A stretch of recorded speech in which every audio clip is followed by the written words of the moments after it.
Hartlike goeiemôre geliefdes. Ek groet u vanoggend op hierdie heerlike somers Sabbatsoggend. Ja, ek het gesê daar's veranderinge wat gaan plaasvind. Eerste van alles, ons het getrek van Endicott af, ons bly nou weer terug hier in Nigel. En ek en Natasha het onderneem dat ons niemand gaan kritiseer of gaan aanval of gaan sleg sê of enigiets gaan doen nie. Ons gaan doodeenvoudig net aangaan met die werk wat die Here ons opgelê het om te doen, en dit is om die evangelie van Jesus Christus te verkondig. Soos ek sê, dinge gebeur, daar was mense waarmee ons gesels het en gesê, mag die Here dit en daai. Ons is nie daar nie. Ons wil hê dat mense gered moet word. Ons wil graag hê dat die gees van die Here moet kan wen in hierdie sake. En ek dink as julle lank genoeg na my geluister het, sou julle al gehoor het dat in my hart is die boodskap van die hele evangelie. Die evangelie soos wat hy opgeskrywe staan van Genesis tot in Openbaring.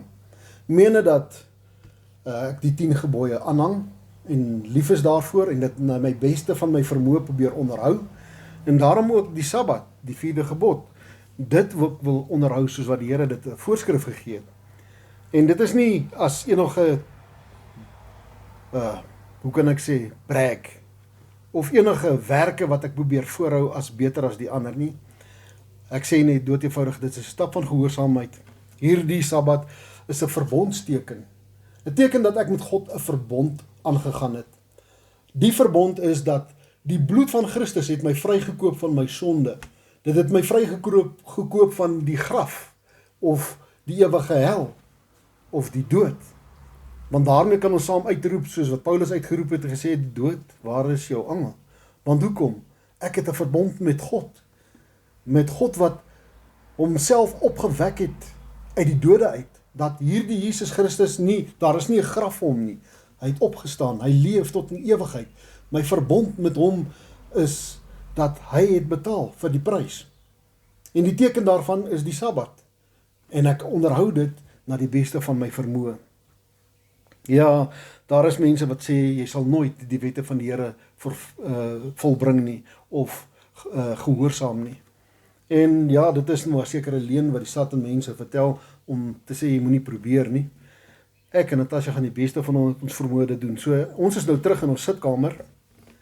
Ons gaan voortaan van hier af die boodskappe opneem, en op YouTube daar was verskeie mense wat my gevra het, hoorie nou, wat het gebeur, is jy nou weg? En soos ek laasweek aangedui het, nee, ons is nie bang of weg of enigiets nie, ons is nog steeds hier, en ons gaan aangaan. En vir nou gaan ons aangaan hier in die sitkamer, soos wat die Here vir ons hier die plekkie gegee het, tot en met die Here dit anders te besluit of goed vind. Ons het 'n paar plekke gaan vra, en ja, ons sal sien wat hierdie 2026 vir ons inhou, en as dit die Here behaag, sal ons seker dan 'n plekkie, as nie, gaan ons net hier aan saam met julle, en ons dien die Here na die beste van ons vermoë. Ja, my boodskap vanoggend, baie interessant. Ek hoop jy vind baat uit, en as jy doen, stuur hierdie boodskappe aan, sluit by ons aan op YouTube, en gee maar 'n thumbs up, as jy saamstem, as dit vir jou enigiets beteken, anders los van ons 'n boodskap. Die telefoonnommer sal daaronder wees, stuur vir my maar 'n boodskap, laat ek kan hoor, en as jy saamstem, ja, kom ons versprei die evangelie so ver en so gou as moontlik, sodat ons aan die Here se opdrag kan voldoen. Dit is om die evangelie te verkondig, tydig en ontydig. My boodskap vanoggend gaan oor 'n baie interessante onderwerp, en ek hoop julle gaan dit ook interessant ondervind, of vind. Ek sê om iets te maak wat dit nooit sal wees nie. My 2017 Ford Figo na 1996 Ford Mustang. En dan sê ek hier groot skrifgie onder, Jesus in kersies, maar voordat ek begin, kom ons bid saam. Aba Vader, baie dankie vir u genade, vir u liefde, vir die tyd wat u ons nog gun om ons sake met u in orde te mag kry, Here. Vader, baie dankie dat u nie 'n behaag het in die sterwe van sondaars nie, Here, maar dat u behaag het in die wat u aanbid en u gehoorsaam. Dankie vir hierdie hoë premie wat u gesit het op gehoorsaamheid, Here. Vader, ons vra dat u ons sal lei deur die Gees om aan u gehoorsaam te kan wees tot aan die einde toe. Ons eer en ons dankie daarvoor in Jesus naam. Amen. Daar's 'n ou liedjie of koortjie, Natasha is 'n koortjie, né, wat sê alles verander, maar Jesus nooit. En nou ja, hierop gaan ek nou vandag my boodskap en my tema bou, is dat my God nog nooit verander het nie, dat hy gister, vandag, môre dieselfde sal wees, dat hy die Alfa die Omega is, die begin en die einde. En ja, as hy 'n ding gesê het, dan is dit so, en dit verander nie. Daar is 'n ander gedeelte waar die Here self verklaar, dat die hele as mens verander, maar ek nooit nie. Nou ja, voordat ek daar gaan, kom ek praat eers oor iets anderster, oor die Ford storie. Ja, meeste van die mense, meneer JJ, jy gaan ook seker nou vir my lag. Ford, ja, die Ford-man. Henry Ford was 'n baie interessante persoon gewees. Sy visie en missie in die wêreld was gewees om almal, of kom ek sê so, om die wêreld op wiele te kry.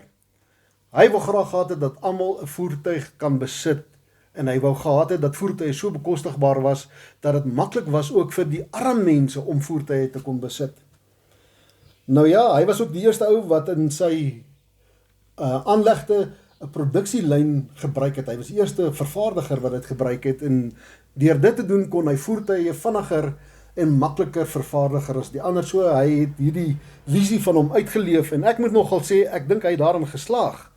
Want as jy nou vat, my pa het 'n Ford Galaxy gehad, daar was 'n Ford F100, daar was die Big 6 XLE Cortina wat hy gehad het, en 2 Cortina bakkies. Ek het daar die legacy voortgesit. My eerste ou karretjie was 'n 1965 Sunbeam rypeer gewees, en ek het 'n Ford Kent motortjie. Die ouens wat in Ford is sal nou weet wat so 'n ou Kent motortjie het ek daarin gehad. Karretjie het baie lekker gehardloop. En daarna was daar 'n Ford Bantam bakkie, 2 Sierra XR6's, 'n Ford Fairlane, 'n Ford Falcon XR6. Vandag het ek 'n Lasertjie en 'n Figo. Nou, dit sê nie dat ek 'n expert is of 'n foendie is op Ford nie, maar wat ek vir jou wel kan sê, is dat hierdie Ford Figo in sy lewe nooit 'n Mustang sal wees nie. Al gaan ek en ek sit 'n Mustang badge agter op die kar se bak, gaan nie 'n Mustang wees nie. Het sal nooit wees nie. Nou sê jy vir my, nou sê maar Franso, wat is die verskille? Dit sal nou die mense wees wat nie voertuie ken nie, of wat nie Ford ken nie. Wel, albei is voertuie, né? Mens kan met hulle ry, en albei is Ford, en dit is net waar die ding stop. Niks verder is dieselfde nie.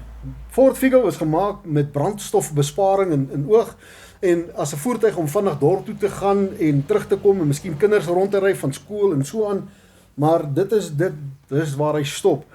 Die ander ene is gebou met krag, met spoed en kompetisie in gedagte. Jy sien, in Amerika was daar jare al hierdie groot kompetisie tussen die bowties en die ovals, tussen Chevrolet en Ford.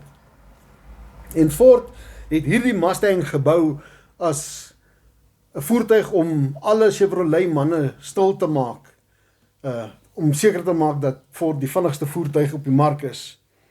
Nou kom ek vandag en jy vra vir my, maar wat het al hierdie goedere met die Here te doen? Ek vra die vraag, hoekom probeer ons Jesus Christus in Kersfees in te druk? Hoekom probeer ons om die Messias, om die God, die Yahweh, die Elohim, iets te maak wat hy nie is nie? Jy sien, al sit ek vir hierdie Ford Figo, bou ek sy bakwerk uit, en ek sit groter wiele op, en sit 'n drukvlerkie agterop, sal hy nooit in sy lewe 'n Mustang word nie. Al sit ek badges op, al laat ek dit so lyk, dit sal nie so wees nie. En ek wil vandag vir jou sê, Jesus sal nooit deel van Kersfees wees nie. Die voorreg dat hierdie geboorte van ons Messias opgeteken is vir ons daar om te kan weet, dat hy gesê het hy gaan kom, en hy het gekom. Want jy sien, die Ou Testament is daarvan vervul, of vol, om te sê, dat daar gaan 'n Messias kom. Is dit nie so nie? Want kyk, 'n kind is vir ons gebore. Al daai skrifgedeeltes het in vervulling gekom, die dag toe Jesus gebore is. En julle sal hom noem Immanuel, God met ons. Jy sien, daar is al baie duidelike tekens van wie hierdie Messias is. En nou word hy geforseer in Kersfees in. Word hy gesê dat dit hy is. Mense, julle sal moet gaan lees en julle sal moet gaan leer dat hierdie Kersfees Romeinse feeste en heidense feeste is. Die eerste een is Saturnalia en die ander een is Sol Invictus. En hierdie Sol Invictus is altaar die baie groot aanduiding van waarmee ons te doen het. Jy sien, Sol Invictus sê die onoorwonne son, the unconquered sun. Nou, as jy 'n bietjie meer al geleer het en gestudeer het, sal jy agterkom dat dit nog altyd 'n stryd was. Dat die Here in die Ou Testament kort waarsku, moenie die Baals aanbid nie, of moenie doen soos wat hulle doen nie. Want jy sien, Baal is niemand anderster as Satan nie, of Baal is sonaanbidding. Mense, ek weet nie, ek weet nie. Ek weet nie hoekom ons dit doen nie. As jy nou vir jouself 'n bietjie studiewerk wil gaan doen, gaan soek dit maar op. Hy praat daar van the hidden history of Christmas, Bible and pagan. Gaan leer dit, gaan kyk dit.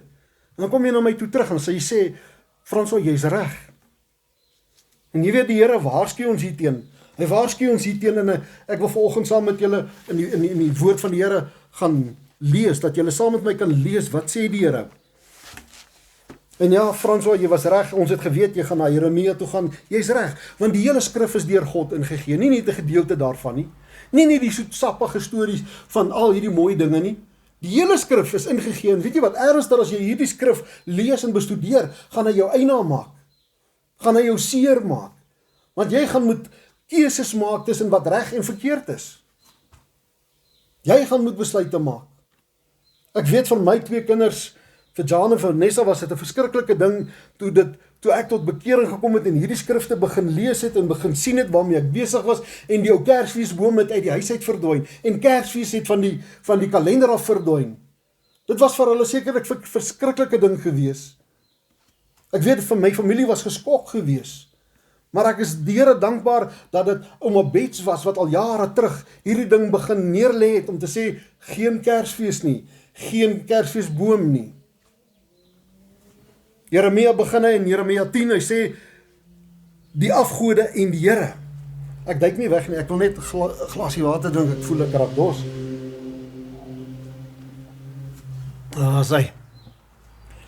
Hy sê hierso in vers 1, hoor die woorde wat die Here oor julle gespreek het, o huis van Israel. So sê die Here, maak julle nie gewend aan die weg van die heidene nie, en skrik nie vir hulle tekens van die hemel nie, omdat die heidene daarvoor skrik nie. Maak julle nie gewend nie, moenie soos die heidene dit doen nie. Die Here het sy eie feestydde uitgesit. Jy weet, dit is ons, dis ek en u wat dit begin ignoreer het, want ons het gesê dis Ou Testamenties. Dit behoort nie aan ons nie, terwyl Paulus skryf die hele skrif. Nou vra ek al baie kere vir mense, en hooggeleerdes al gevra, toe Paulus hierdie op skrif gestel het hy geweet, daar gaan iets soos 'n Nuwe Testament wees. Ekskuus tog. Het hy geweet? Of het hy verwys na die Torah? Gesê, die hele skrif is deur God ingegee. Is goed vir teregwysing, om ons terug te bring na die Here toe. Of wil ons nog afvallig wees? Wil ons nog as kinders van die Here afvallig wees om dinge te doen wat die Here nie behaag nie? Wat die Here in aanstoot in vind?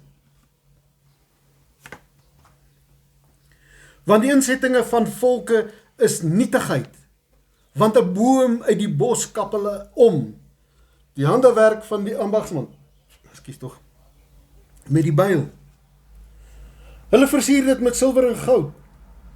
Hulle maak dit vas met spykers en hamers, dat dit nie waggel nie. En weet jy, die ironie van die saak is, en ek weet, mense gaan al hierdie prentjies vir ons insit op hierdie boodskap, sodat julle ook kan sien wat ek probeer verduidelik. Hierdie jaar het dit die eerste keer wat ek sien 'n halwe Kersfeesboom met 'n kruis bygevoeg. Hoe op aarde kry jy dit reg? Hoe op aarde probeer jy 'n heidense fees regverdig deur Christus? Hoe op aarde? Is ons nie besig om die Here te tart nie? Is ons nie besig om die Here ongelukkig te maak oor ons weë nie? En u weet dat ons in verskriklike tye leef. En ek probeer nie vrees by mense aanwakker nie. Ek wil hê dat mense in hierdie jaar die liefde van Jesus Christus sal raak sien bo alles. En tot bekering sal kom nie uit vrees vir die Here uit nie, maar uit liefde uit. Hierdie Here bly roep. Kom weg onder hulle uit. Kom weg, my kinders. Maar waar bly ons staan? Genaal deur hierdie ding van, wat noem hulle daai ding, Natasha, 'n reef, 'n halwe reef met die doringkroon aan die ander helfte. Hierdie doringkroon is vir my en jou opgesit op Jesus, nie omdat Jesus sonde gehad het nie. My en jou sonde is dan daar die kroon opgesit. Hy het ons sonde op sy gedagtes gehad. Ons is verlos deur die bloed van die lam. Nie deur ons slim praatjies of ons eie regverdiging nie. Dit is ons verantwoordelikheid om nou die gehoorsaamheid uit te voer wat die Here op ons gelê het. Om te sê, ek sal doen soos u wil, Here. Ek sal doen wat u wil, Here. En nie soos meer soos dit ek dink is regverdig nie. Want jy sien, ekskuus tog, die hele ding rondom Sabbat, die hele ding rondom Kersfees, die mense het hulle eie argumente. Die mense het hulle eie idees. Dis nie wat hier staan nie. Die hele skrif, sê Paulus. Nie net 'n gedeelte daarvan nie. Die hele skrif, geliefdes.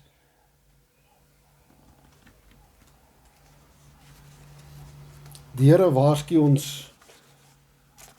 En dan gaan jy sê, maar François, die Here, toe hy gekom het en hy in die kruis vasgenaal is, het hy dinge kom verander. Broer en suster, wat het hy verander? Kom sê nou vandag maar vir my eerlik. Wat het hy verander? Kan ek vir u sê, wat het hy verander? Die enigste ding wat hy kom verander het, is die sleutel in die deur. Want jy sien, gister moes dit bokke, stiere en ramme wees, wat verlossing gebring het. Vandag nie weer nie. Vandag is dit die bloed van die lam van God. Johannes die Doper roep uit, daar is die lam van God, wat die sondes van die mens af wegvat. Wat ons verlos van ons sonde as. Maleagi 3 vers 6 kom deur, hy sê, want ek, die Here, het nie verander nie. En julle kinders van Jakob is nie verteer nie. Beteken dat die Here nie ons oorgegee het aan ons eie maniere en ons eie dinge nie. Of dat ons eie weg moet probeer uitwerk nie. Maar die Here het vir ons gegee verlossing, vrede en saligheid. Vrede laat ek julle na, sê hy. Deur wat te doen? Deur gehoorsaam te wees. As ek die Here lief het, dan sal ek hom gehoorsaam wees. Ver agter in die Ou Testament kom hy en hy sê verskillende voorskrifte, Hebreërs 13, vir hulle verskillende voorskrifte. Hier kom die Here en hy verklaar weer in sy woord. Hy sê Jesus Christus, gister, vandag dieselfde, tot in ewigheid. Het die Here iets kom verander? Niks nie. Broer, suster, hy het niks verander nie. Dit wat hy van ons verwag in die Ou Testament, is wat hy van ons verwag in die Nuwe Testament. En wat hy van ons verwag as hy kom, om dit by ons te kry, dat ons gehoorsaam sal wees.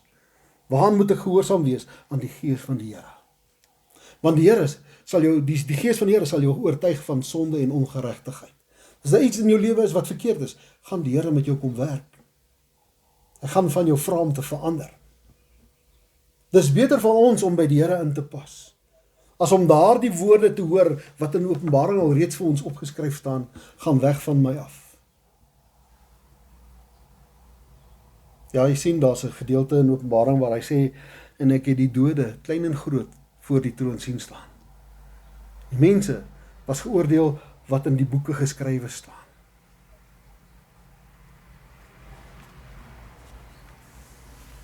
En ja, Matteus 7, gaan weg van my af werkers van ongeregtigheid. Kom ons wees nie deel van daardie mensdom, wat werkers van ongeregtigheid is nie. Wat staat maak op Jesus se genade, sy bloed, sy kruisdood, maar 'n sondige lewe lei. 'n Lewe van totale wanorde. Maar wanneer die moeilikheid kom, Wanneer daar 'n dreigement is, wanneer die reën weggehou word, dan weet ons hoe om die Here te roep.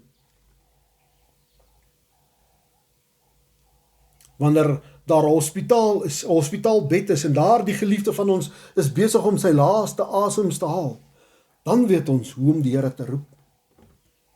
As daar die geliefde wegval in die dood in, dan weet ons hoe om 'n dominee, 'n prediker, 'n pastoor te gaan soek om 'n begrafnis te doen. Wanneer ons wil trou, dan weet ons hoe om dit in die kerk te gaan doen. Dit gebeur ook nie meer nie. Van vandag doen ons eie ding. Wanneer daardie persone wil skei, Natasha, dan roep ons die pastoor en die dominee en hy kom sê, wat die Here saamgevoeg het, mag geen mens skei nie. Maar wanneer was ons gehoorsaam aan die Here? Wanneer het ons geluister en gewag op sy gees? Daarom sê ek hier vandag, Jesus Christus sal nooit in Kersfees inpas nie. Nooit nie. Julle kan maak soos dit julle wil. Hy hoort nie daar nie, hy pas nie daar nie. Dis heidense feeste wat ons probeer vir Christus. Fort Figo sal nooit in sy lewe 'n Mustang wees nie, my broer, my suster. My God sal nooit 'n heidense fees onderhou nie. Hy het sy eie feeste. Hy het vir ons feestydde gegee, wat ons veronderstel is om te hou. Nou gaan ons van hier af gaan ons voort, en ons is besig om altaar vorentoe te kyk na Paasnaweek. Daardie naweek waar Jesus aan die kruis uitgeroep het, dit is volbring, vir my en vir jou. Kom ons begin leef soos wat hy wil hê. Kom ons doen nie meer ons eie dinge nie. Kom ons volg hom, vra sy gees om vaardig te raak in ons lewens, en ons leer by hom. En ek groet u met daardie gedagte. Mag jy 'n geseënde Januarie hê. Ek sien julle volgende week op Sabbat weer, en dan gesels ons verder. Julle is welkom om met ons kontak te maak, die telefoonnommer sal hier onderaan wees, en as julle ons wil kom besoek, ons sal vir julle die adres gee, en dan reël ons so, dat ons dit so doen. Mag julle almal geseënd wees in Jesus naam. Aba Vader, ons loof en ons prys u, ons vra dat hierdie boodskap geseënd sal wees, nie omdat Frans so gepraat het nie, maar dat ons u vertrou. Want Vader, ek weet dat u behaag het in mense wat hulle harte weer opnuut voor u stel, om op die proef gestel te word. En Vader, om te leef soos wat u wil hê. Ons eer en ons dankie daarvoor in Jesus naam. Amen.